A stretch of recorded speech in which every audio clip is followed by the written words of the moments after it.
नाही. इराणमध्ये हरवलेले दोन्ही पायलट शोधण्यात अमेरिकेला यश. अध्यक्ष डोनाल्ड ट्रम्प यांची माहिती. दुसऱ्या पायलटला धोका नको म्हणून पहिल्याची माहिती गुप्त ठेवल्याची ट्रम्प यांची माहिती. 9व्या भारतीय जहाजानं ओलांडली हॉर्मुझची सामुद्रधुनी. 46,650 टन एलपीजी घेऊन ग्रीन सान्वी जहाज भारताच्या दिशेनं. आणखी 17 जहाजं परतीच्या प्रतीक्षेत पर्शियाच्या आखातात. हॉर्मुझच्या सामुद्रधुनीवरून राष्ट्राध्यक्ष डोनाल्ड ट्रम्प यांचा इराणला पुन्हा इशारा. 48 तासात सामुद्रधुनी खुली करण्याची मुदत, अन्यथा बॉम्ब हल्ल्यांना तयार राहण्याची धमकी. बारामती पोटनिवडणुकीवरून महाविकास आघाडीत दुफडी. शरद पवारांच्या राष्ट्रवादीचा उमेदवार न उतरवण्याचा निर्णय. ठाकरेंची शिवसेना सुनेत्रा पवारांना पाठिंबा देणार असल्याची माहिती. मात्र काँग्रेस पोटनिवडणूक लढवण्यावर ठाम. राहुरी पोटनिवडणुकीचाही पेच कायम. काँग्रेस निवडणूक लढणार. ठाकरेंची शिवसेना उमेदवार देण्याच्या तयारीत. शरद पवारांच्या राष्ट्रवादीकडून प्राजक्त तनपुरे इच्छुक. मात्र भाजप बिनविरोध निवडीसाठी आग्रही. बारामती पोटनिवडणुकीबाबत अद्याप कोणताही निर्णय नाही. खासदार संजय राऊतांची माहिती. तर सुनेत्रा पवार माहितीच्या उमेदवार असल्याचंही केलं वक्तव्य. सुनेत्रा पवार उद्या बारामती पोटनिवडणुकीचा उमेदवारी अर्ज भरणार. शरद पवार सुप्रिया सुळेंनी यावं अशी विनंती करणार. सुनील तटकरेंची माहिती. काँग्रेसला उमेदवार देऊ नये यासाठी मल्लिकार्जुन खरगेंशी चर्चा करणार असल्याचंही वक्तव्य. अंजली दमाने यांनी सादर केलेल्या सीडीआरवरून उदय सामंतांचा निशाणा. दमाने सीडीआर एका हॉटेलच्या कागदावरचे. दमाने सीडीआर असता तर पूर्ण तपशील आला असता, सामंतांची टीका. अशोक खरात प्रकरणानंतर अनेक भोंदूंचा पर्दाफाश. रायगडच्या खालापूरमधल्या भोंदू बाबाजांचा महिलांवर अत्याचार. काळी जादू करण्याच्या बहाण्यानं फार्म हाऊसवर बोलावून महिलांवर अत्याचार. भोंदू अशोक खरातच्या जाळ्यात अडकलेल्या पीडित महिलांना मानसिक धक्का. 8 ते 9 पीडित महिलांनी मानसोपचार तज्ज्ञांची घेतली भेट. पीडित महिला नैराश्याच्या गर्तेत असल्याची माहिती.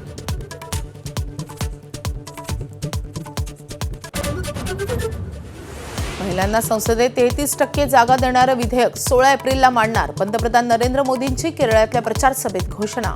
इराणनं कुवेतवरही मोठा हल्ला केलाय. कुवेतमधील ऊर्जा प्रकल्पांवर इराणनं हल्ले सुरूच ठेवलेले आहेत. तर आता कुवेतलाही इराणनं जोरदार लक्ष्य करणं सुरू केलेलं आहे. दुबई असो, कुवेत असो, बहरीन असो, या सगळ्या आखाती देशांना इराणकडून टार्गेट केलं जातं. या सगळ्या देशांवर महत्त्वाच्या ठिकाणांना इराणनं टार्गेट केलेलं आहे. त्यांचे तेल शुद्धीकरण प्रकल्प असो की त्यांचे ऊर्जा प्रकल्प असो, या सगळ्यांना टार्गेट केलं जात आहे. महत्त्वाच्या प्रकल्पांना लक्ष केलं जात आहे. बॉम्बनं त्यांच्यावर हल्ले सुरू आहेत. तर इराणकडनं जे हल्ले सुरू आहेत त्या हल्ल्यांची दृश्य आपण पाहतोय. इराणमध्ये हरवलेले दोन्ही पायलट शोधण्यात अमेरिकेला यश आले. अध्यक्ष डोनाल्ड ट्रम्प यांनी ही माहिती दिली आहे. काल एक आणि आज एक पायलट आम्ही शोधून काढलाय. दुसऱ्या पायलटला धोका होता म्हणून पहिल्याची माहिती गुप्त ठेवलेली होती. अमेरिकन इतिहासातली एक सर्वात धाडसी मोहीम यशस्वी ठरल्याचं डोनाल्ड ट्रम्प यांनी म्हटलंय. जेट विमान कोसळल्यानंतर हा अमेरिकेचा पायलट हरवलेला होता. पायलट बेपत्ता होता पण एकाकी नव्हता असंही डोनाल्ड ट्रम्प यांनी म्हटलंय. पायलटवर 24 तास नजर होती आणि सुटकेची तयारी सुरू होती असे डोनाल्ड ट्रम्प यांनी म्हटलंय. माझ्या आदेशानंतर पायलटसाठी 12 लढाऊ विमानं पाठवल्याचे ट्रम्प यांनी म्हटलंय. तर पायलटच्या शोधानंतर राष्ट्राध्यक्ष डोनाल्ड ट्रम्प यांनी नेमकं काय म्हटलेलं आहे आपण ग्राफिक्सद्वारे पाहूयात. आम्ही पायलटला शोधलंच. माझ्या प्रिय अमेरिकनांनो, गेल्या काही तासात आपल्या लष्करानं इतिहासातली सर्वात मोठी, धोकादायक आणि धाडसी मोहीम राबवली आहे. आपल्या हवाई दलाचा कर्नल इराणमध्ये बेपत्ता झाला होता. त्याला सुखरूप आणि सुस्थितीत आणलंय. आपला हा धाडसी कर्नल शत्रूच्या सीमांमधील डोंगराळ भागात होता. इराण त्याचा शोध घेत होतं आणि ते त्याच्या जवळही पोहोचत होतं. पण तो कर्नल एकटा कधीच नव्हता.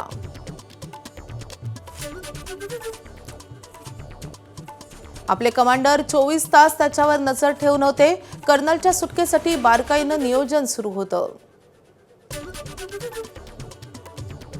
माझ्या आदेशानुसार जगातली सर्वात अत्याधुनिक शस्त्रास्त्र असलेली 12 विमानं सुटकेसाठी पाठवली होती. कर्नल जखमी झालाय पण लगेच तंदुरुस्त होईल. या अचंबित करणाऱ्या शोध मोहिमेसोबतच कालही आम्ही एका पायलटची सुटका केली आहे. कर्नलचा जीव धोक्यात जाऊ नये म्हणून दुसऱ्या पायलटची माहिती आम्ही गुप्त ठेवली होती. अमेरिकन लष्कराच्या इतिहासात एवढी धाडसी कारवाई प्रथमच झाली आहे. 2 पायलटची स्वतंत्र शोध मोहिमेत सुटका केली, तेही शत्रूच्या अत्यंत आतल्या भागात जाऊन, असाही दावा डोनाल्ड ट्रम्प यांनी केलाय. अमेरिकेच्या लढाऊ जवानांना आम्ही एकटं टाकणार नाही. एकाही अमेरिकनाच्या जीवाचं मोल न देता आम्ही दोन्ही पायलट सुरक्षितपणे मायदेशी आणले. आपल्या हवाई सामर्थ्याचं आणि श्रेष्ठतेचं हे द्योतक आहे. रिपब्लिकन, डेमोक्रॅट अशा सर्वच अमेरिकनांसाठी हा अभिमानाचा क्षण आहे. जगाच्या इतिहासातलं सर्वात विध्वंसक, सर्वोत्तम आणि व्यावसायिक लष्कर आपल्याकडे आहे. देवाची अमेरिकेवर कृपा राहो, देवाची जवानांवर कृपा राहो. सर्वांना ईस्टर संडेच्या शुभेच्छा.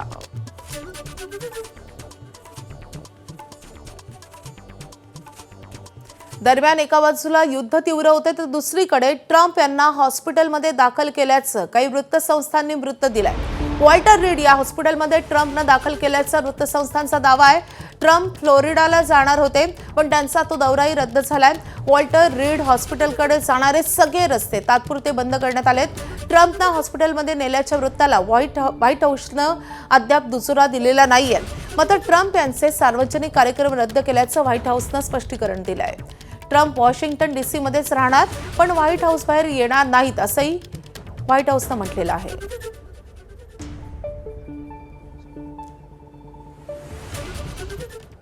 डोनाल्ड ट्रम्प यांनी इराणला 48 तासांची डेडलाईन दिली आहे.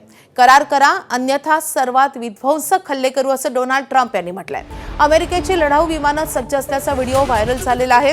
हॉर्मुझ खुलं करा आणि करार मान्य करा असा ट्रम्प यांचा आग्रह आहे.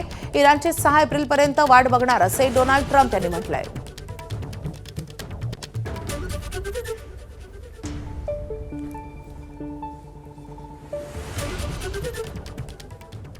अठ्ठेचाळीस तासांचं अल्टिमेटम डोनाल्ड ट्रम्प यांनी इराणला दिलेलं आहे. हॉर्मुझ खुलं करण्यासाठी 6 तारखेची मुदत दिलेली आहे. अमेरिकेशी करार करा अन्यथा बॉम्ब हल्ल्यांना तयार राहा असं डोनाल्ड ट्रम्प यांनी म्हटलेलं आहे. ट्रम्प यांच्या या इशाऱ्याला आता इराणनंही तोडीस तोड असं प्रत्युत्तर दिलंय. अमेरिकेसाठी नरकाचे दरवाजे उघडे करू असा इराणनं इशारा दिलेला आहे. ट्रम्प हतबल झालेत, त्यांची घाबरगुंडी उडाली आहे अशी इराणकडून खिल्ली उडवण्यात आली आहे. For $4, yeah, and we have a country that's not going to be throwing a nuclear weapon at us in 6 months. But Americans are feeling the effects in the interim. And they're also feeling a lot safer. What is the plan to bring them back down? All I have to do is leave Iran, and we'll be doing that very soon. And they'll become tumbling down. And stock prices were up today almost to a record because they know 2 things. Number one, we have a safe country. We had to take a little detour because we had a madman named Khomeini who sadly is no longer with us. अमेरिकेच्या हल्ल्यात इराणचे अनेक लष्करी अधिकारी ठार झालेत. Donald Trump यांच्याकडून हल्ल्याचा व्हिडिओ जारी करण्यात आलाय. राजधानी तेहरानमधल्या लष्करी तळांवर अमेरिकेने जोरदार हल्ले केलेत. अंधाऱ्या रात्री अमेरिकेकडून लढाऊ विमानांद्वारे बॉम्ब वर्षाव करण्यात आलाय.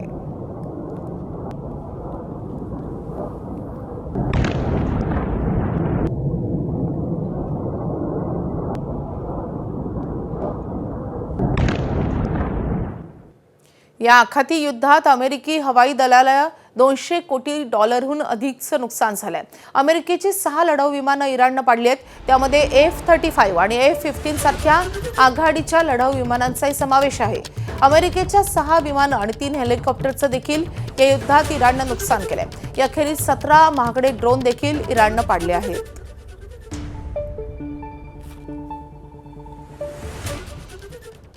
तर अमेरिकी हवाई दलाचे नुकसान नेमकं कसं झालंय, किती झालंय आपण ग्राफिक्सद्वारे पाहूयात.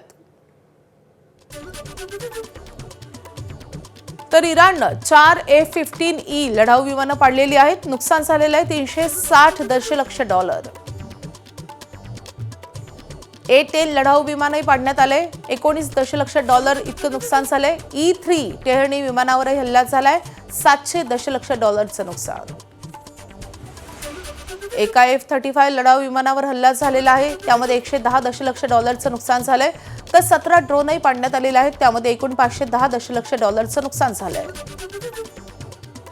तर इराणनं 5 KC-135 विमानांवरही हल्ला केलेला आहे, ज्यामध्ये अमेरिकेचं $200 दशलक्ष नुकसान झालंय. तर 3 हेलिकॉप्टरवरही हल्ला झालाय, ज्यात $60 दशलक्ष नुकसान झालंय. इस्रायलच्या बेन गुरियन या हवाई तळावरही इराणनं हल्ले केलेत. इराणचे ड्रोनद्वारे एकापाठोपाठ एक हल्ले सुरूच आहेत. इराणच्या ड्रोन हल्ल्यात इस्रायली हवाई तळाचं मोठं नुकसान झालंय.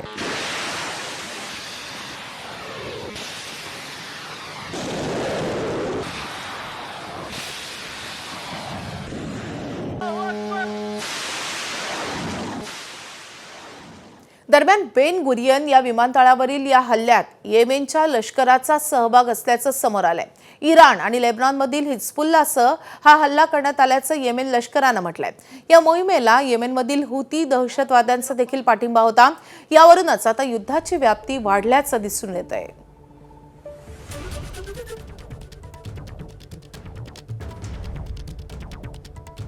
इस्रायलकडूनही इराणवर हल्ले सुरूच आहेत. इराणची राजधानी तेहरानमधील एका विद्यापीठावर हवाई हल्ला करण्यात आलाय. हल्ल्यानंतर विद्यापीठाची इमारत जमीनदोस्त झाली आहे. तर इस्रायल आणि अमेरिकेनं आतापर्यंत 30 विद्यापीठांना टार्गेट केल्याचा दावा इराणनं केला आहे.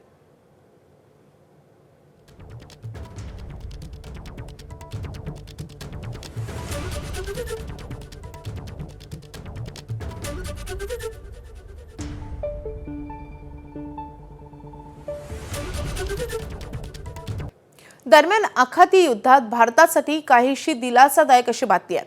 भारताच्या आणखी एका इंधन जहाजानं हॉर्मुझची सामुद्रधुनी ओलांडली आहे. ग्रीन सान्वी नावाचं हे जहाज आता 46,650 टन LPG घेऊन भारताच्या दिशेने निघालंय. हॉर्मुझच्या सामुद्रधुनीतून निघताना या जहाजानं स्वतःची ओळख अजिबात लपवली नाही. जहाजावरील सर्व नाविकांची ओळख देखील इराणच्या अधिकाऱ्यांना देण्यात आली आणि त्यांच्या समन्वयानं जहाजानं हॉर्मुझची सामुद्रधुनी ओलांडली आहे. दरम्यान ग्रीन सान्वी या टँकरनं हॉर्मुझ ओलांडल्यानंतर सध्या भारतीय इंधन जहाजांची काय स्थिती आहे आपण ग्राफिक्सद्वारे पाहूयात. तर ग्रीन सान्वी हे हॉर्मुझची सामुद्रधुनी ओलांडणारं 9वं भारतीय जहाज आहे.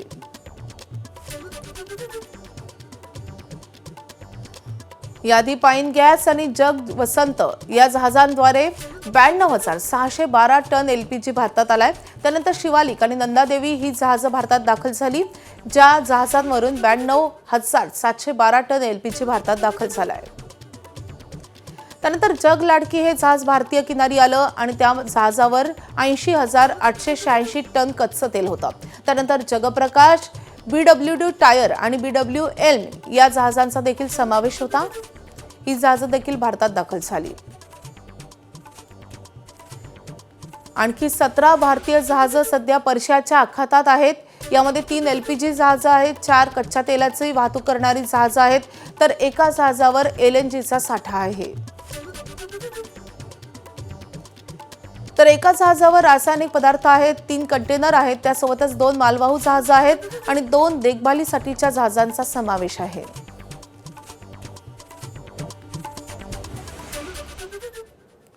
आखाती देशातील युद्धाचा आजचा 37वा दिवस आहे. पाहूयात आजच्या 37व्या दिवसाचे काही महत्त्वाचे अपडेट्स. डोनाल्ड ट्रम्प यांना हॉस्पिटलमध्ये नेल्याचं काही वृत्तसंस्थांनी वृत्त दिलंय. ट्रम्प यांचा सार्वजनिक कार्यक्रम रद्द केल्याचं व्हाईट हाऊसनं स्पष्टीकरण दिलंय. हॉर्मुझ खुलं करा, 48 तासात करार करा असा इशारा डोनाल्ड ट्रम्प यांनी इराणला दिलाय. तर ट्रम्पची घाबरगुंडी उडालेली आहे, ते हतबल झालेत, अमेरिकेला नरक दाखवू असं इराणनं म्हटलंय. अणुप्रकल्पातून रेडिएशन झालं तर सारं आखात बर्बाद होईल असं इराणनं म्हटलंय. अमेरिकेच्या हवाई दलाचे आणखी एक विमान कोसळलंय. अमेरिकेच्या A-15 या लढाऊ विमानाचा वैमानिक अजूनही बेपत्ता आहे. मात्र काही वेळापूर्वीच तो सापडल्याचा दावा अमेरिकेनं केलाय. इराणमधल्या विद्यापीठावर इस्रायल आणि अमेरिकेकडून हल्ला करण्यात आलाय. आतापर्यंत 30 विद्यापीठांवर हल्ले केल्याचा दावा इराणनं केलाय. इस्रायलच्या हल्ल्यात लेबनॉनमधले हिजबुल्लाचे 35 दहशतवादी ठार झाले. कुवेतच्या तेल मंत्रालयाच्या इमारतीवर आणि शुवैख या तेल कॉम्प्लेक्सवर इराणनं ड्रोन हल्ले केले. तर आखाती युद्धात आतापर्यंत 3617 जणांचा मृत्यू झालाय. कुठल्या देशाच्या किती नागरिकांचा मृत्यू झालाय आपण ग्राफिक्सद्वारे पाहूयात. युद्धाचा सर्वाधिक फटका इराणला बसलेला आहे. इराणमधल्या 2076 नागरिकांना या युद्धात प्राण गमवावे लागलेले आहेत. त्याखालोखाल लेबनॉनमध्ये 1345 लोक मृत्युमुखी पडलेत. इराकमध्ये 108, जॉर्डनमध्ये 29 लोकांचा मृत्यू झालाय. अमेरिकेच्या 13 नागरिकांचा, UAEच्या 12 जणांचा, कुवेतच्या 7 जणांचा आणि ओमानच्या 3 जणांचाही मृत्यू झालाय.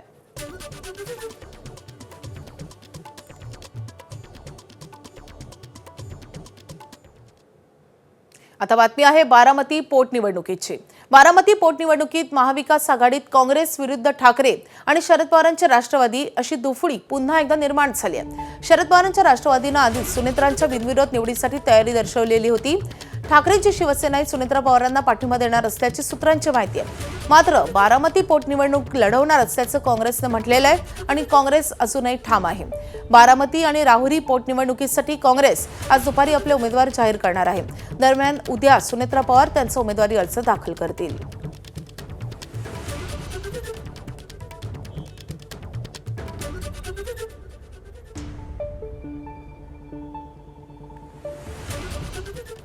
तर उपमुख्यमंत्री सुनेत्रा पवारांनी बारामतीमध्ये पिकांच्या नुकसानीची पाहणी केलेली आहे आणि त्यानंतर त्या माध्यमांशी संवाद साधतात. आपण थेट जाऊयात. शेतकऱ्यांच्या बांधावरती जाऊन पाहणी केली. काय नेमके शेतकऱ्यांच्या समस्या होत्या, काय शेतकऱ्यांकडून मागणी करण्यात आली?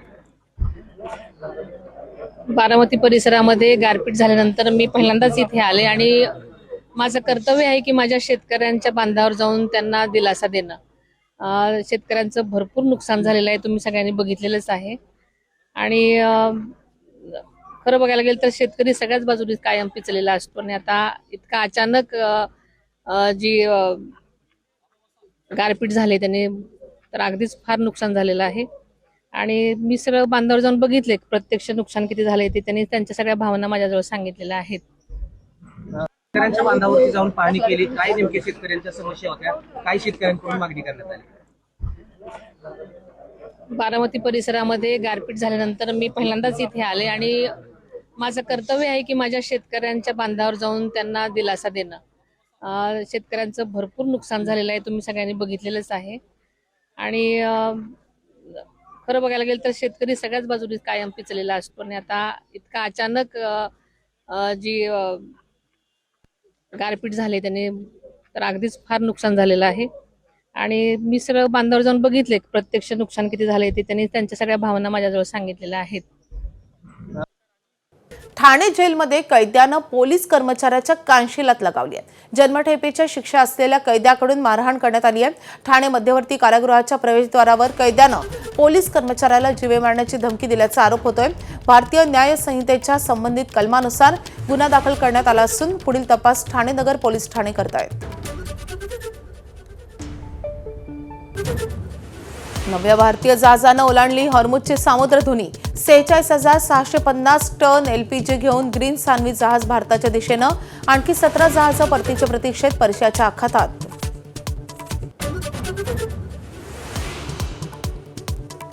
हॉर्मुझच्या सामुद्रधुनीवरून राष्ट्राध्यक्ष डोनाल्ड ट्रम्प यांचा इराणला पुन्हा इशारा.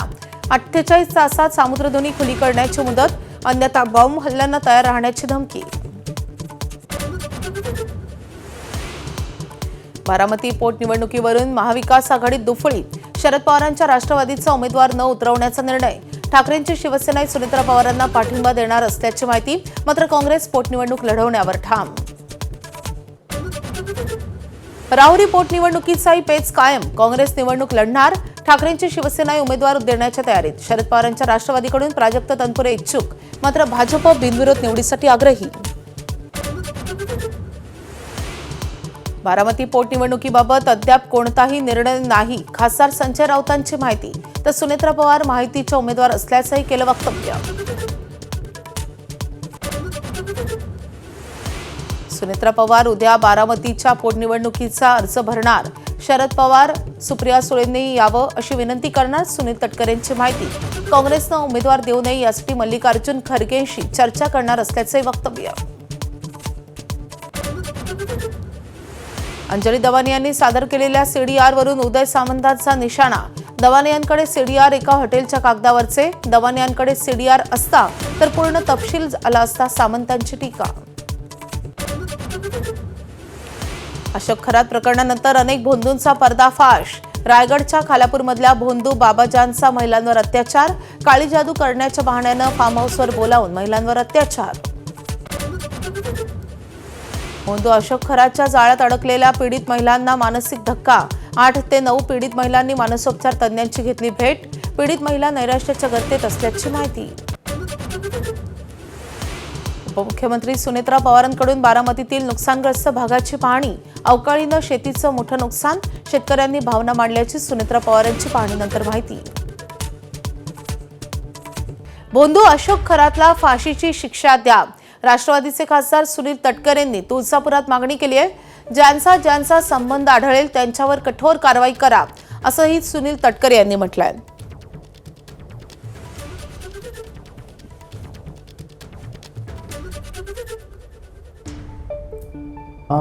ऐका प्लीज.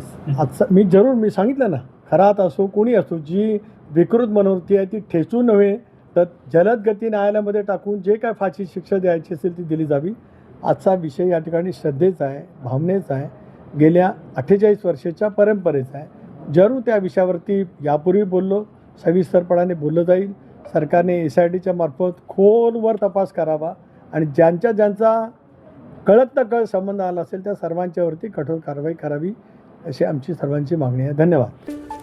भंडाऱ्यात वाळू माफियांचा टिपरनं महसूल अधिकाऱ्याला चिरडण्याचा प्रयत्न. कारवाईसाठी महसूल अधिकाऱ्याचा सिनेस्टाईल थरारक पाठलाग. पहिला ते बोरगाव मार्गावरची घटना. टिपर मालक शुभम जिपकाटे आणि चालक अनंता सावरबांधे यांच्याविरुद्ध गुन्हा दाखल.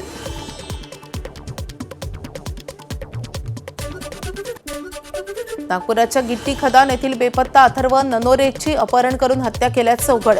भरतवाडा परिसरात आढळला मृतदेह. गुरुवारी हनुमान जयंतीनिमित्त शोभायात्रेतून 14 वर्षीय अथर्व बेपत्ता झाला होता. पोलिसांकडून आरोपीचा शोध. आरोपी अथर्वच्या परिचयातला असण्याचा पोलिसांना संशय. नागपूरच्या अजनी चौकात फोनवर बोलत दुचाकी चालवणाऱ्या पोलिसाच्या गाडीची कारला धडक. अपघातानंतर कार चालकासोबत झालेल्या वादानंतर पोलिसांकडून कार चालकाला हेल्मेटनं बेदम मारहाण. घटनेनंतर डॉक्टरकडून संबंधित पोलीस शिपायाच्या विरोधात तक्रार दाखल. अकोल्याच्या कौलखेड परिसरात धारदार शस्त्रांनी 3 युवकांवर हल्ला.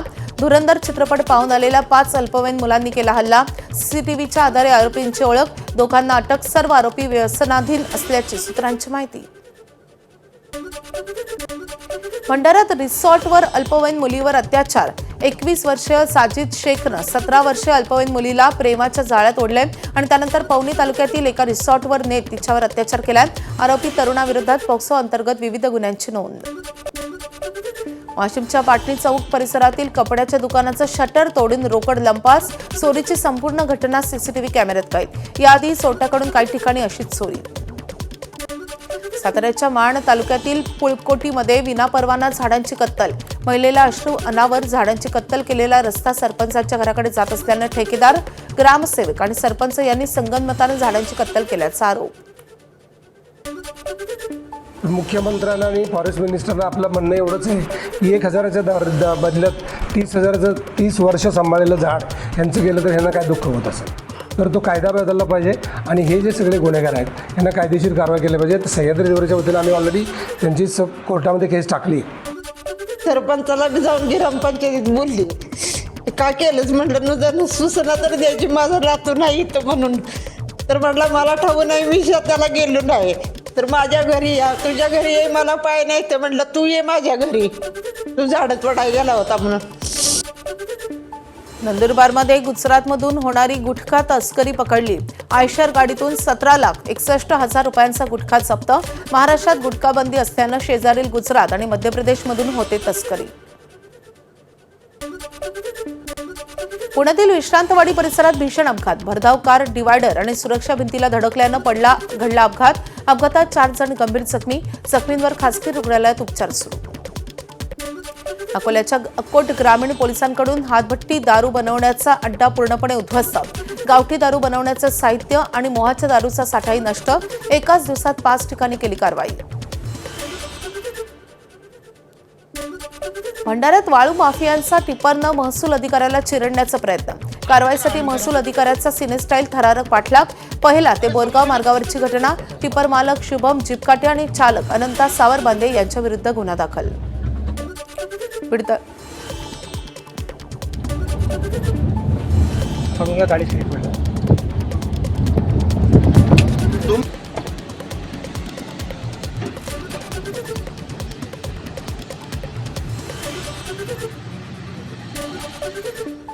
बीड तालुक्यातील लिंबा गणेश गावाला पाणी पुरवठा करणाऱ्या विहिरीतील मोटारच्या वायरची सलग 2दा चोरी आणि त्यामुळे गावचा पाणी पुरवठा खंडित. ग्रामस्थांकडून संताप व्यक्त. गडचिरोलीच्या पेरमिली तलवाडा जंगल परिसरात वणवा. मौल्यवान वनसंपदेचं मोठं नुकसान. आलापल्ली भामरागड मुख्य मार्गावरील जंगलाला सायंकाळी भीषण वणवा. वन विभागाचं दुर्लक्ष. वाशिम जिल्हा परिषदेनं लाखो रुपये खर्चून बांधलेल्या सांस्कृतिक भवनाची दुर्दशा. मागील 8 वर्षात कोणतीही डागडुजी अथवा रंगकाम नाही आणि त्यामुळे सामाजिक कार्यक्रम गोरगरिबांना समारंभ करण्यात मोठ्या अडचणींचा सामना करावा लागतोय. सोलापुरातल्या अंजनगाव खेलोबा येथे पुतळ्यावरून वाद निर्माण झाला होता आणि त्यानंतर आता पंढरपूर तालुक्यातील भोसे येथे शिवरायांचा अनधिकृत पुतळा अज्ञातांनी बसवलाय. भोसे ग्रामपंचायती समोरील चौकात हा पुतळा बसवण्यात आलाय. युगपुरुष आणि महामानवांचे पुतळे समाजाला नक्कीच दिशा देत असतात. मात्र आता शासनानं एखादी भूमिका घेणं गरजेचं बनू लागलंय. दरम्यान भोसरी येथील पुतळ्याचा आढावा घेतलेला आहे आमचे प्रतिनिधी सुनील दिवाण यांनी. अंजनगाव खेलोबानंतर पुन्हा एकदा माढा विधानसभा आणि पंढरपूर तालुक्यात असलेल्या भोसे या गावी छत्रपतींचा अतिशय देखणा पुतळा बसवण्यात आलेला आहे. काल संध्याकाळी सिंहासनाधीष्ट असा युगपुरुष छत्रपती शिवरायांचा पुतळा अज्ञातांनी गावात बसवलेला आहे. शिवतीर्थ भोसे असं नाव देण्यात आलेलं आहे. अतिशय सुंदर पुतळा आहे आणि या पुतळा बसवल्यानंतर पुन्हा एकदा मोठ्या संख्येने पोलीस बंदोबस्त इथं आलेला आहे. खरं तर गावोगावी छत्रपती शिवाजी महाराज असतील किंवा घटनेचे शिल्पकार डॉक्टर बाबासाहेब आंबेडकर असतील अशा महामानवांचे पुतळे बसणं गरजेचं आहे. त्याशिवाय त्यांचे विचार पोचणार नाहीत. मात्र हे पुतळे बसवताना शासनाने पुढाकार घेऊन एखादं धोरण ठरवून अशा पद्धतीने जर पुतळे बसवले तर जे ताणतणाव जे निर्माण होत आहेत, ज्या पद्धतीने वाद निर्माण होत आहेत असे वाद परत निर्माण होणार नाहीत. मराठा आंदोलक मनोज जरांगेंनी अशाच पद्धतीची भूमिका घेतली होती. खऱ्या अर्थाने त्यांची भूमिका स्वागतार्ह आहे. कुठलीही परवानगी घेतल्याशिवाय किंवा विनाकारण असे पुतळे बसवणे योग्य नसल्याची त्यांची भूमिका होती. वादाच्या ठिकाणी पुतळे बसवू नका असंही त्यांनी सांगितलं होतं. अशा पद्धतीचे ज्या काही सूचना येत आहेत, अशा पद्धतीच्या ज्या काही ज्याच्यामुळे तणाव होणार नाही अशा रीतीने जर असे पुतळे बसवले तर खऱ्या अर्थाने हे विचार या युगपुरुषांचे समाजापर्यंत पोहोचण्यास मदत होणार आहे. मात्र सध्या तरी भोशामध्ये हा जो पुतळा बसवलेला आहे या पुतळ्यावरनं वाद कुठलाही दिसत नाहीये. ग्रामस्थ सगळे एकत्र दिसत आहेत. फक्त याला परवानगी नसल्यामुळं पोलीस प्रशासन मोठ्या संख्येने जमा झालेलं आहे. भोशाहून कॅमेरामन अजित देशपांडेसह सुनील दिवाणे, एबीपी माझा. पुण्यात समाज बांधवांची एक बैठक पार पडतीये. पुण्यात मराठा समाज, जैन समाज आणि धनगर बांधवांची महत्त्वाची बैठक पार पडतीये. अंजनगाव खेलोबामध्ये छत्रपती शिवाजी महाराज पुतळ्यावरून झालेला वाद तसंच जैन मुनींनी महाराणी ताराराणींसंदर्भात केलेल्या वक्तव्यानंतर दोन्ही समाजात तेढ निर्माण झाली होती आणि त्यामुळे पुण्यातल्या तिन्ही समाजांनी एकत्रित बैठक बोलावली आहे. तिन्ही समाजामधील कटुता, गैरसमज दूर व्हावे यासाठी ही बैठक आयोजित करण्यात आली आहे.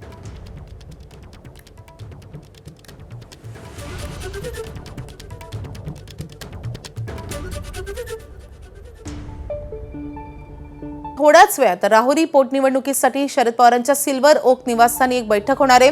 शशिकांत शिंदे पवारांच्या निवासस्थानी दाखल झालेले आहेत. संजय राऊतही या बैठकीला येण्याची शक्यता आहे.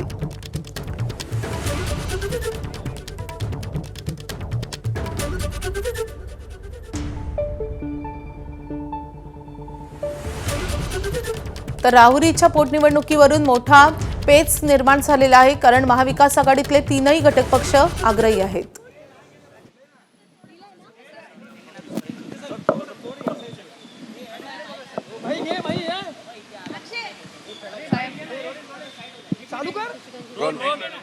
सर, बारामती आणि राहुरी विधानसभा पोटनिवडणूक लढण्याच्या संदर्भात शरद पवारांशी तुम्ही चर्चा केली.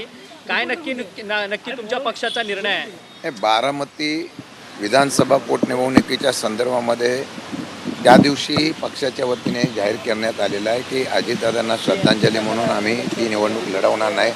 राहुरीच्या बाबतीमध्ये आज आम्ही चर्चा केलेली आहे, त्या दिवशी सुद्धा आम्ही चर्चा करून बैठक घेतलेली आहे. राहुरी विधानसभेच्या बाबतीमध्ये महाविकास आघाडी म्हणून मी शिवसेना आणि उद्धव बाळासाहेब ठाकरे यांच्या नेत्यांशी आणि त्याचबरोबर काँग्रेसच्या नेत्यांशी चर्चा करून आम्ही ती निवडणुकीच्या संदर्भामध्ये की आपल्या राष्ट्रवादी शरद पवार पक्षाची जी जागा असल्यामुळे ती लढवण्याच्या संदर्भातून किंवा काय करायचं यामध्ये आज चर्चा करून घेणार आहोत. परंतु माजी आमदार प्राजक्त तनपुरे हे एकीकडे तुम्ही राहुरीमध्ये उमेदवार नाही, तिथे अजितदादांना ज्या वेळेला अजितदादांचं हे झालं होतं दुर्घटना आणि निधन झालं त्याच वेळेला आम्ही तो निर्णय तिथेच जाहीर केला होता. आताही राहुरीच्या संदर्भामध्ये महाविकास आघाडीच्या सर्व नेत्यांची चर्चा करून आम्ही आज तो निर्णय घेऊन टाकू. क्लेम आम्ही ठेवलेला आहे, आम्ही लढवण्याच्या संदर्भातली आमची भूमिका ठेवलेली आहे. बाळासाहेब थोरातांची चर्चा करू, काँग्रेसची चर्चा करण्याच्या बाबतीमधला हर्षवर्धन सकपाळांशी चर्चा करून या बाबतीमध्ये आज आम्ही निर्णय घेऊ. परंतु प्राजक्त तनपुरे हे निवडणूक लढण्यास इच्छुक आहे. तयारी त्यांनी केलेली आहे, कार्यकर्त्यांच्या मनात असल्याचं त्यांचं म्हणणं आहे. प्राजक्त तनपुरेंशी काल माझी चर्चा झालेली आहे, ते मला आज माझ्याशी आणि जयंत पाटील साहेबांशी बोलणार आहे आणि मग त्यांच्याशी चर्चा झाल्यानंतर मग आम्ही पुढची भूमिका जाहीर करू. परंतु सातत्यानं या राहुरी पोटनिवडणूक जी आहे ती देखील बिनविरोध करा, त्याचसोबतच बारामती पोटनिवडणूक बिनविरोध करा, मुख्यमंत्री साथ घालतात. मुख्यमंत्र्यांनी साथ घातलेली आहे. मी आता जयंत पाटील साहेब आम्ही सगळेजण आता सुप्रियाताई वगैरे आम्ही बसू आणि ते बसून त्याच्या संदर्भामधला निर्णय घेण्याच्या संदर्भात आता बैठक होईल आणि तिथे निर्णय घेऊ. सर, अशोक खरात प्रकरणामध्ये CDR अंजली दमानिया यांच्याकडे कसे येतात या सगळ्या संदर्भातले प्रश्नचिन्ह उपस्थित होतात. स्पेसिफिक नेत्यांना टार्गेट केलं जातं का या सगळ्या प्रकरणात? मी त्या दिवशी म्हणालो होतो की अशोक खरातांचं हे प्रकरण नक्की या असलेल्या बोंधूबाबांचं किंवा त्यांच्या असलेल्या या सर्व CDR किंवा बाकीच्या व्हिडिओ क्लिप वगैरे आलेल्या आहेत हे ज्यावेळेला बाहेर आलं त्याच्या संदर्भामध्ये नक्की ते प्रकरण कोणाकडं लक्ष करून केलेलं आहे का त्यांनी केलेल्या या कुकर्माच्या बाबतीमधला कारवाई करण्याचा आहे अशी शंका व्यक्त केली गेली होती. आज मला वाटतं की अंजली दमानियाकडं जर अशा प्रकारचे CDR कोणी जाणीवपूर्वक पाठवले असेल तर त्याच्या बाबतीमध्ये या असलेल्या संदर्भामध्ये त्या व्यक्तींनी की त्यांनी तशा प्रकारचा आक्षेप घेतला तर पोलिसांनी त्याचा खुलासा किंवा तिथल्या असलेल्या राज्य सरकारने त्याचा खुलासा करणं गरजेचं आहे.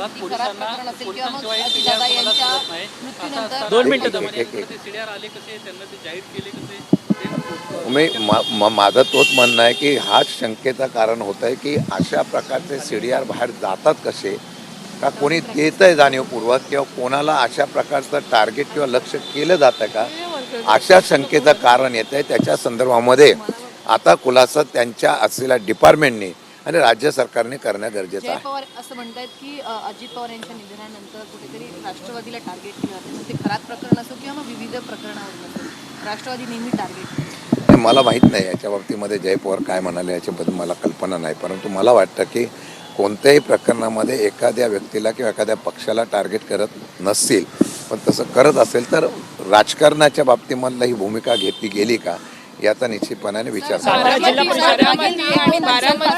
अशी चर्चा सुरू आहे की राष्ट्रवादीचे आमदार हे शरद पवार यांची भेट घेत आहेत, काही मंत्री त्यांच्या संपर्कात आहेत, काही आमदार संपर्कात आहेत आणि विलिनीकरणासंदर्भात आपली भूमिका पवार साहेबांसमोर मांडतात. माझ्याकडे याच्याबद्दल कुठल्याही प्रकारचं माहिती नाही.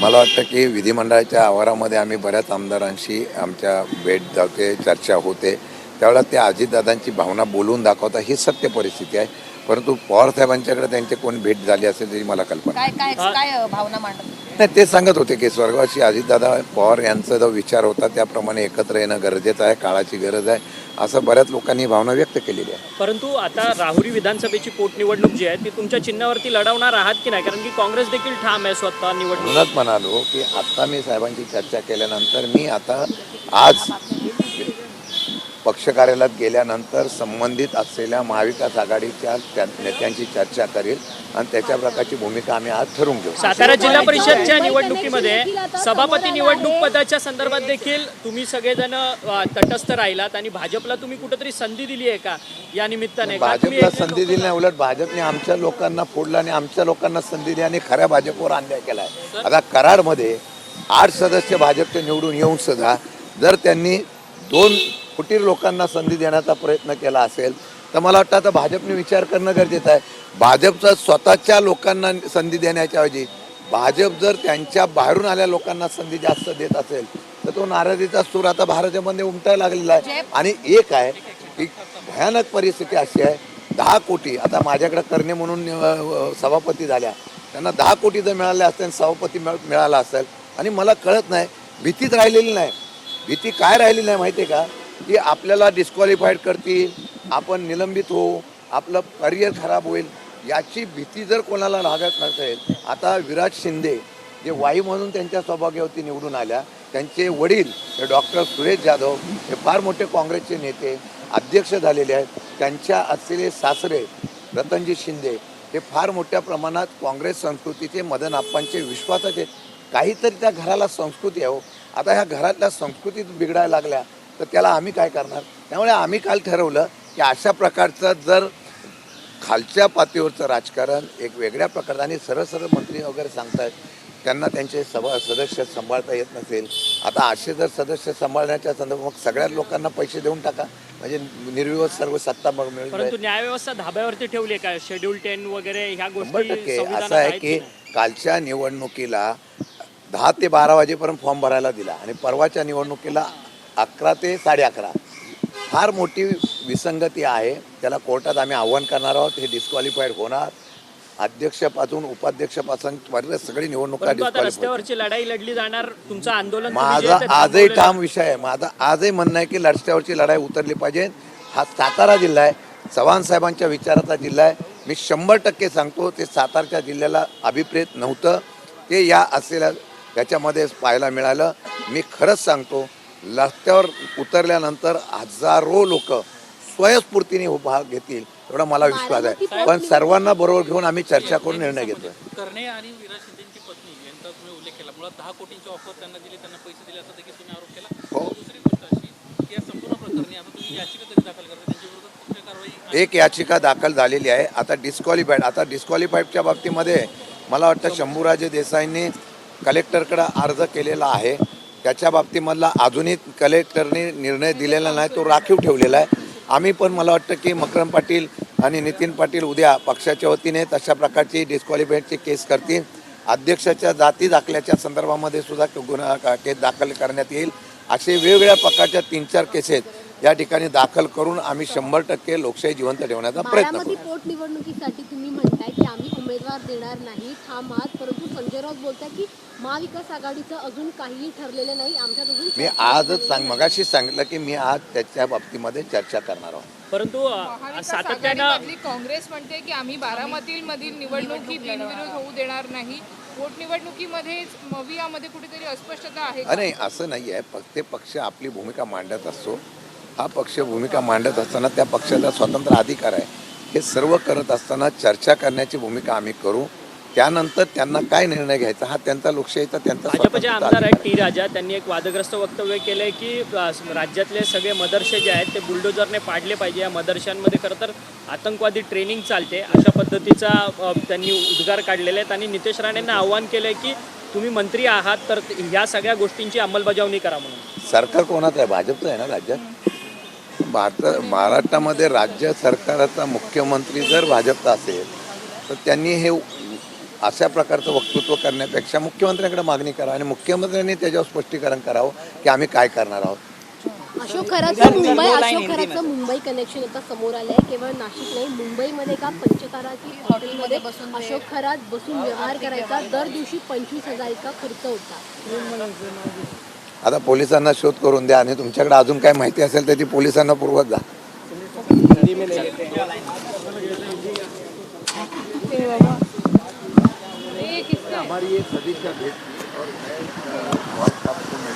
पाठवा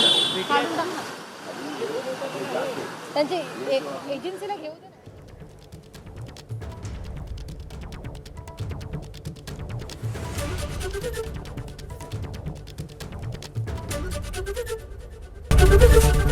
एबीपी माझा, उघडा डोळे बघा नीट.